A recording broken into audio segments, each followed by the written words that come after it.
A.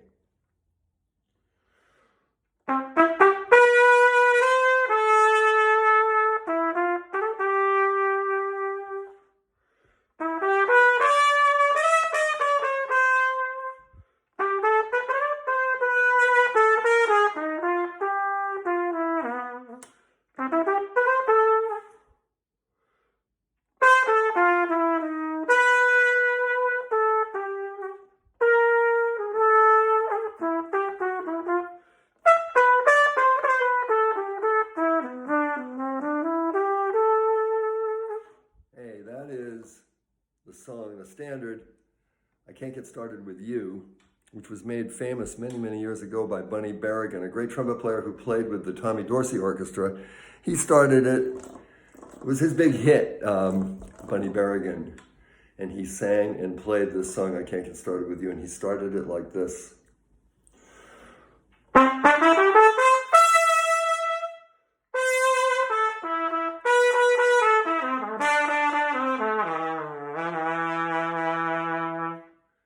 Love that low F sharp that he plays in that.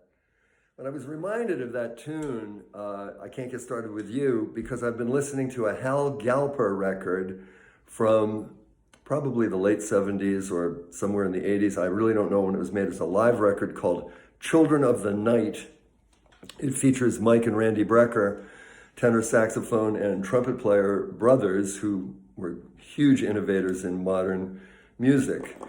You could Google all of that, but I really recommend this record, CD, recording, work called Children of the Night by Hal Galper. Anyway, haven't put up a video for a couple of days, and I wanted to just talk again about the diatonic seventh chords, perhaps not talk about them as much, but just do them. And we'll do them in the key of G, and we'll practice them. We could practice together, and then I'm going to show the 8 ways of playing the diatonic seventh chords in the key of G on the trumpet F concert. And just to remind, the diatonic seventh chords are the 7 chords that are built from each note of the scale, going 1, 3, 5, 7 from each of those notes. And when you do it in a major scale, you get the 1 chord is a major seventh, the 2 is a minor seventh, 3 minor seventh, 4 major sevenths. And then the next 4 notes are all the different notes that appear, all the different chords that appear in that scale. 5 is the dominant seventh, 6 is the minor seventh, 7 is the half diminished, and back to the octave major seventh. We're going to do it in G major on the trumpet, so those chords will be on the trumpet. G major seventh, A minor seventh, B minor seventh, C major seventh. D seventh. Dominant seventh chord is the most important chord, so we don't have to call it by a name. We just call it seventh. Dominant seventh. E minor seventh, F sharp half diminished seventh, also known as F sharp minor 7 flat 5. Very tricky. And then major seventh. So here you can think we're going to arpeggiate these chords, and we're going to explore them up and down the scale. So there are 8 ways you can do that. And I'll just reiterate these 8 ways. You can go up the chord and up the scale. So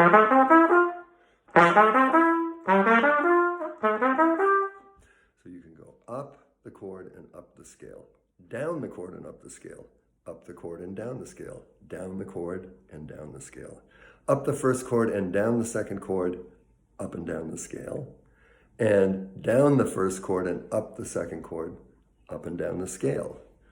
And when we get into those, I will explain one little trick that you can do with those. It's kind of fun. But here we go. This is G major, the diatonic seventh chords, up, up. And the pattern is ooga-doo bop, ooga-doo bop, ooga-doo bop, ooga-doo bop. Slower though. 2, 1, 2, 3.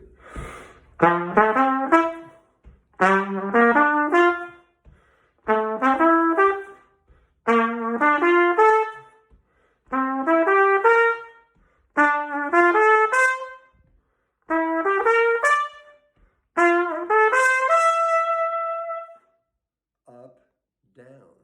1, 2, 3.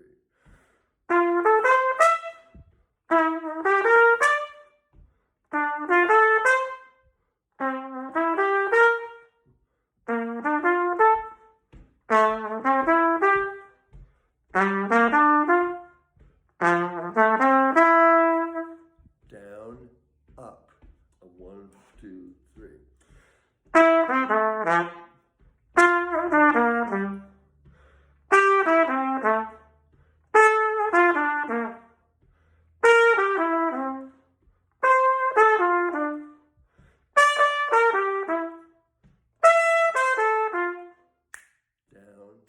Down, a 1, 2.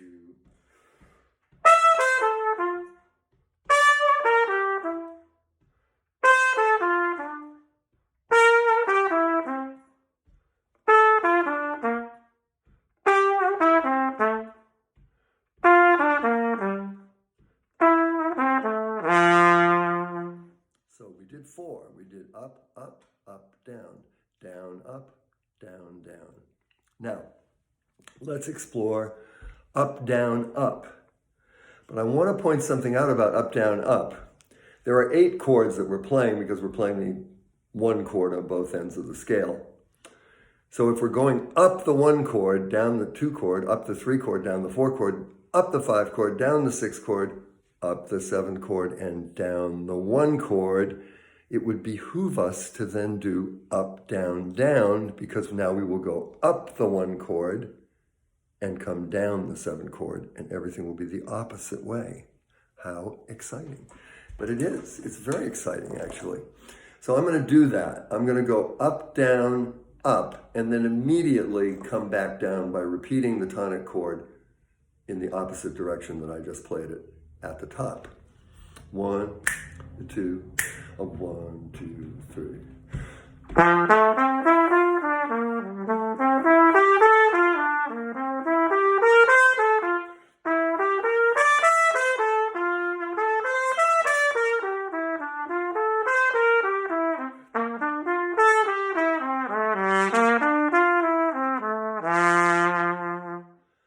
Look, and even somebody who spends their life preaching to other people that you have to take a breath before you do something like that, I forgot to take a breath. So you missed a note on the way up there, buddy. Okay, you got to breathe. Now let's go down, up, up, and then in the same fashion, down, up, down. A 1, 2, 1, 2, 3.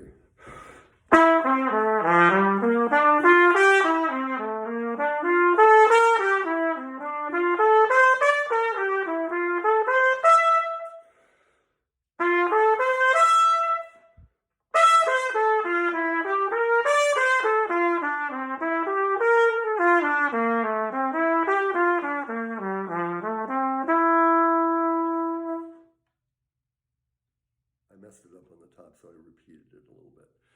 By the way, just to remind, one of the big keys on this is the way it can help you practice the horn and explore the instrument. And never forget, you can't really practice anything until you've learned it and learned how to do it without having to give it a whole lot of thought.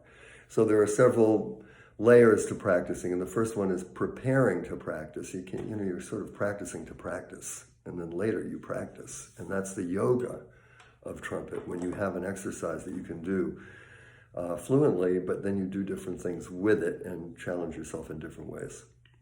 I'll leave this video this is a practice video and mainly just geared towards food for thought as usual, and something that you might want to work on in all keys.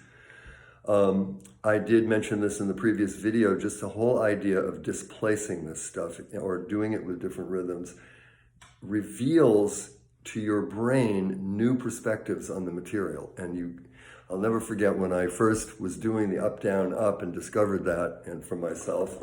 And then I started trying to do it in triplets, and it changed the melody so much. Listen to this. I'll do it up, up, but in triplets. No, up, down, up. I will do up, down, up. Here's up, down, up in eighth notes again.